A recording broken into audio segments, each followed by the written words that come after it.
Good morning class 9th। आपका next topic है अब मतलब लास्ट की वीडियो में मैंने आपको बताया था बेटा कि पदार्थों की विशेषताएं और आणविक संरचना, यानी जो मैटर है उसकी आणविक संरचना के बारे में मैंने आपको लास्ट वीडियो में बताया था। आज हम देखेंगे कि पदार्थ की अवस्थाएं यानी स्टेट्स ऑफ मैटर, पदार्थ की अवस्थाएं यानी स्टेट्स ऑफ मैटर। तो पदार्थ की 3 अवस्थाएं होती हैं, जानते हो आप, सॉलिड, लिक्विड एंड गैस। अब इनकी थोड़ी सी प्रॉपर्टीज़ के बारे में समझ लेते हैं कि सबसे पहले सॉलिड। सॉलिड क्या होता है? इसका निश्चित आकार होता है। निश्चित आकार यानी इसकी शेप क्या होती है? डेफिनेट होती है, निश्चित होती है। क्यों होती है इसकी शेप डेफिनेट? क्योंकि इसके जो मॉलिक्यूल हैं, मैंने कल बताया था आपको कि इसके जो मॉलिक्यूल हैं वो कैसे रहते हैं? बहुत क्लोजली पैक्ड रहते हैं, ऐसे क्लोजली चिपके रहते हैं। और मतलब इनको दबाव के द्वारा या बल के द्वारा भी हम इसको बिगाड़ नहीं सकते, इसकी शेप को हम बिगाड़ नहीं सकते हैं। इसलिए इन ठोस होते हैं जो इनकी शेप कैसी होती है? निश्चित होती है। ठीक है, जैसे आपको ये पेन दिख रहा है मेरे हाथ में, ये भी एक ठोस है, इसकी शेप निश्चित है। अगर मैं इस पर ज़्यादा दबाव डालूंगी तो कैसा होगा? टूट जाएगा, पर इसकी शेप चेंज नहीं होगी। क्लियर? अब दूसरा है आपका ये जो ठोस होते हैं वो कैसे होते हैं? कठोर होते हैं। कठोर आपको पता है, कठोर भी इसी कारण से होते हैं क्योंकि इनके जो पार्टिकल्स हैं वो क्लोजली पैक्ड होते हैं। क्लियर? थर्ड है आयतन, इसका निश्चित होता है। आयतन निश्चित होता है यानी इसको, इन ठोस को हम किसी भी बर्तन में डालेंगे तो जितना इसका ओरिजिनल आयतन होगा उतना ही आयतन होगा, ये चेंज नहीं होंगे। बर्तन में डालने से ये किसी बर्तन का आयतन नहीं लेंगे ये। नेक्स्ट होता है ये निश्चित सीमा। इनकी क्या होती है? बाउंड्रीज निश्चित होती हैं। जैसे कोई टेबल है, सपोज़ ये टेबल है एक, इस टेबल की एक निश्चित बाउंड्री है, मतलब ये अपनी बाउंड्री के बाहर नहीं टूटेगा।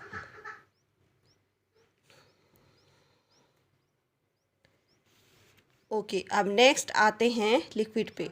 लिक्विड होता है अनिश्चित आकार। लिक्विड का कैसा आकार होता है? निश्चित। इसको एग्जांपल के तौर पे देख लेते हैं। जैसे कोई लिक्विड है, पानी है जैसे, तो पानी को अगर हम किसी ग्लास में डालेंगे तो वो उसी का आकार ले लेगा, किसी बॉटल में डालेंगे तो ये उसी का आकार ले। जिस भी बर्तन में हम पानी को डालेंगे, जल को डालेंगे, किसी लिक्विड को डालेंगे तो उसी का आकार ले लेता है, यानी अपना इसका कोई आकार नहीं होता है। क्लियर?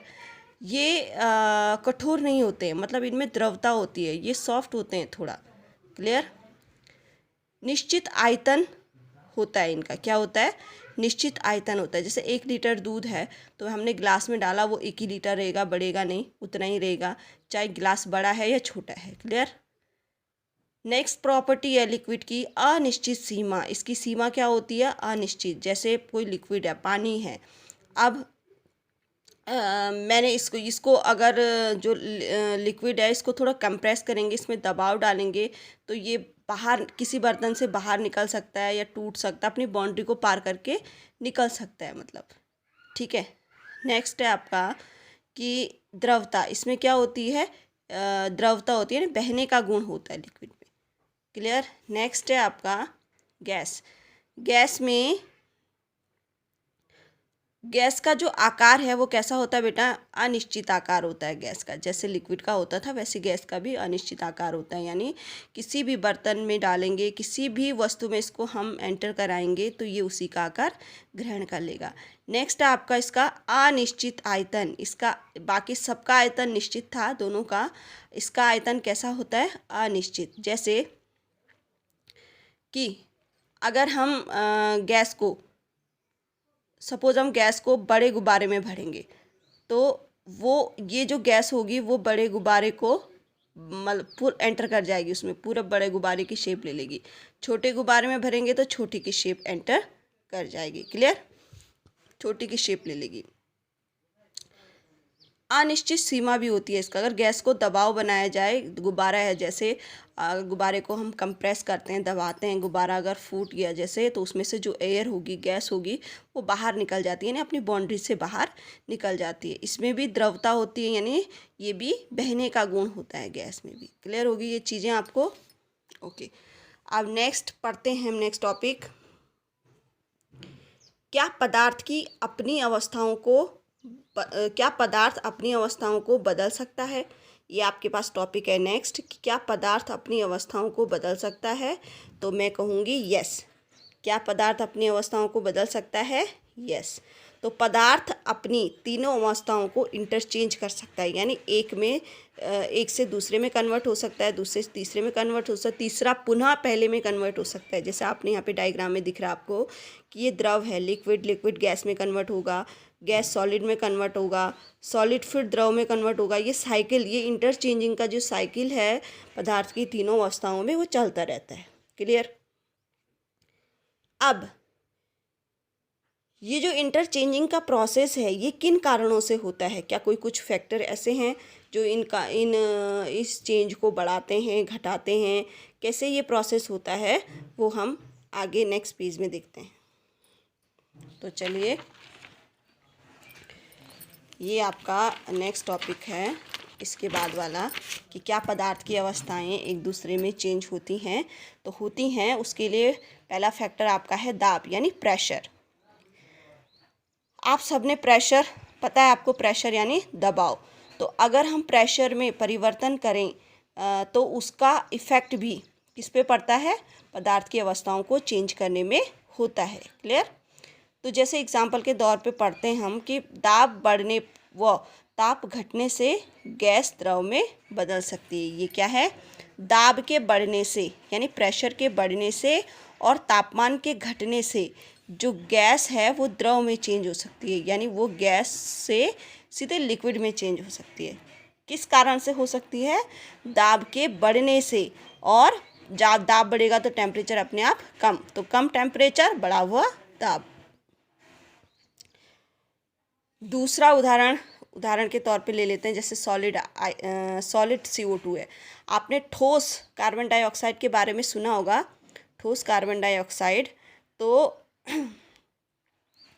ठोस कार्बन डाइऑक्साइड क्या होती है कि जब वायुमंडलीय दाब 1 एटमॉस्फेयर हो तो सॉलिड CO2 द्रव अवस्था में आए बिना गैस में कन्वर्ट हो जाती है।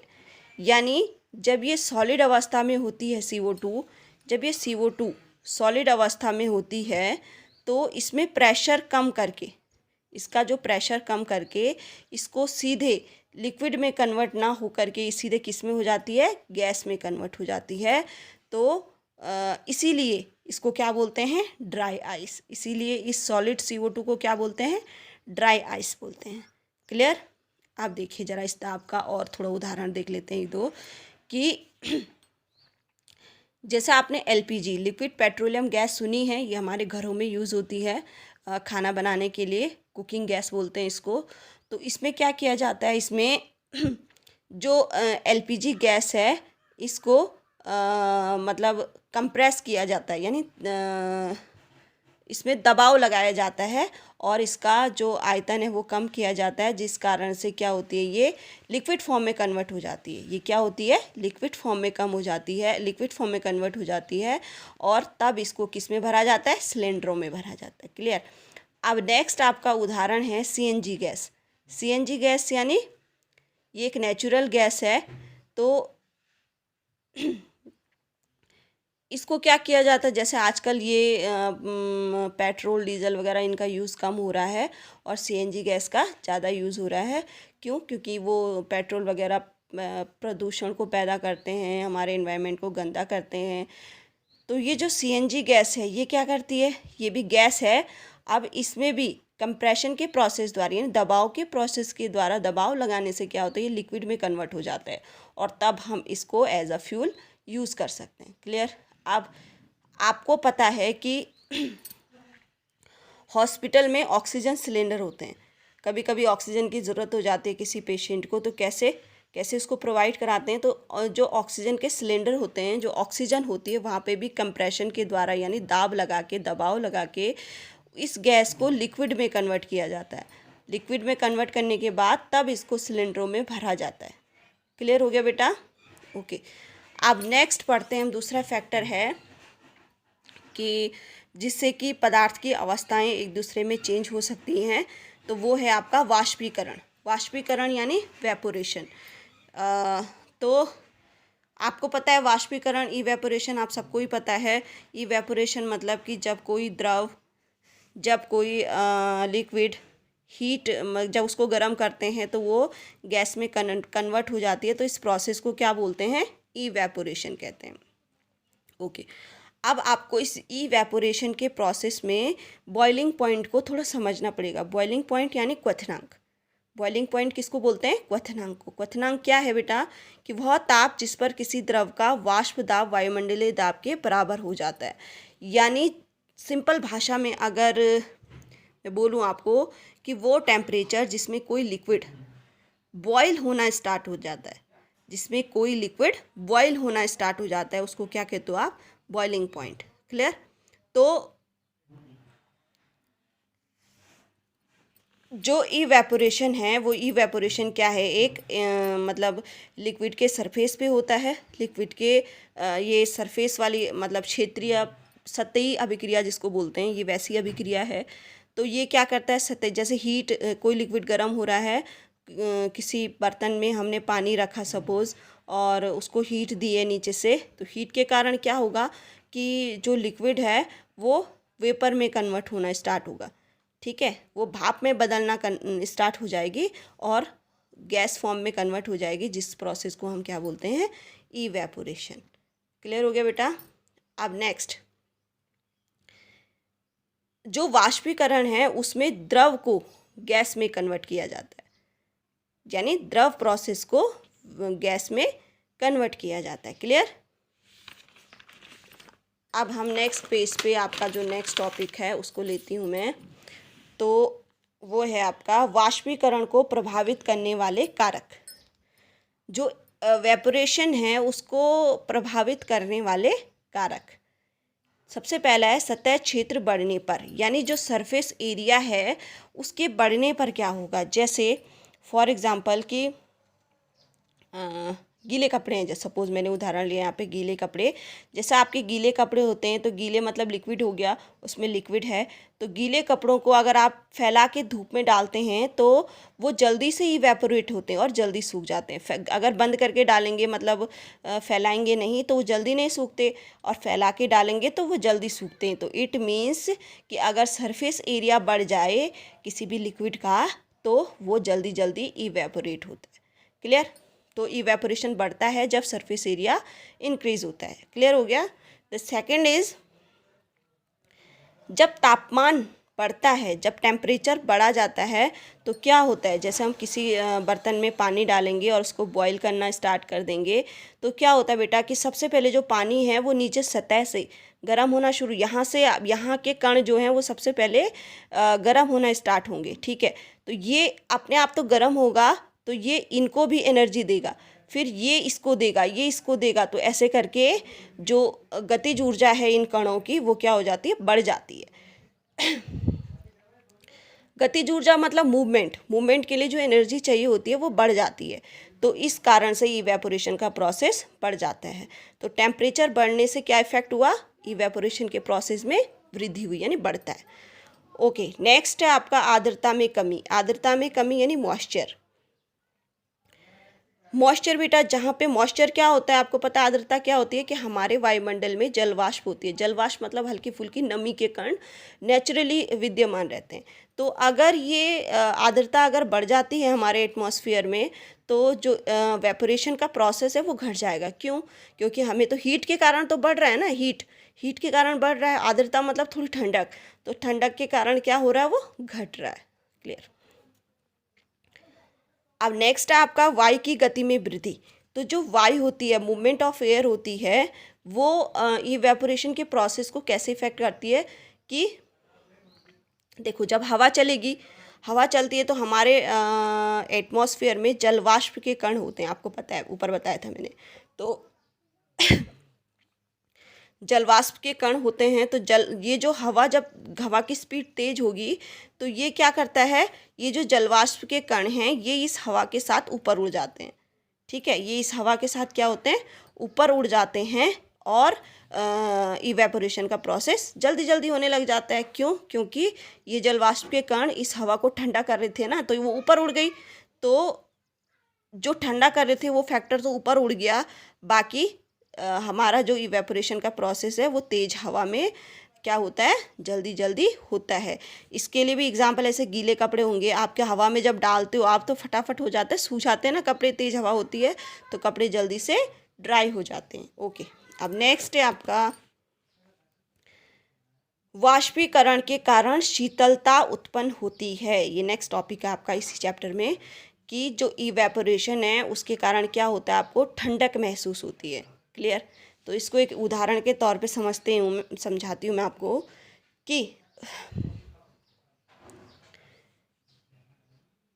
जैसे ये एक फ्राई पैन है। क्या है ये? फ्राई पैन है। आपने इसमें क्या डाला? पानी डाला। सॉरी, पानी नहीं, इसमें पहले आपने इसको क्या किया, पहले गरम किया थोड़ी देर, और जब ये गरम हो गया तो आपने गैस बंद करके इसमें थोड़ा सा पानी डाला। आपने पानी डाला इसमें, तो आप देखेंगे कि पानी क्या होता है, धीरे धीरे इवेपोरेट होना स्टार्ट हो जाता है, और ये जो फ्राई पैन है वो क्या हो जाता है, धीरे धीरे ठंडा होना स्टार्ट हो जाता है। तो ये क्यों होता है बेटा? ये इसलिए होता है कि जो फ्राई पैन है वो क्या है, गर्म है, यानी वो हमारा वातावरण है। ठीक है, अब हमने उसमें क्या डाला, कोई लिक्विड डाला, तो वो गर्म सरफेस में जब गिरा तो ये इवेपोरेट होना स्टार्ट हो गया। तो लिक्विड ने इस फ्राई पैन से क्या किया, हीट लेना स्टार्ट कर दिया, इस ऊष्मा लेना स्टार्ट कर दिया इस फ्राई पैन से। तो जब इस फ्राई पैन ने लिक्विड को हीट देना स्टार्ट कर दिया तो अपने आप ये ठंडा हो गया ना, इसकी हीट तो इसने ले ली, तो इसलिए ठंडा होने लग गया। तो सेम हमारे एनवायरनमेंट में भी ऐसा ही होता है कि इवेपोरेशन के कारण ठंड महसूस होती है। जैसे आप अपनी हथेली पे अगर एसीटोन डालेंगे तो ऐसी होता है, आपको थोड़ी देर में थोड़ी सी ठंडक महसूस होगी। ठीक है, पेट्रोल का यूज़ करेंगे तो वो भी आपको थोड़ी सी ठंडक महसूस होगी। क्लियर हो गया बेटा? पर ये पेट्रोल और ये वाला आप एक्सपेरिमेंट ना करें, ये वाला एक्सपेरिमेंट करके देखें। क्लियर?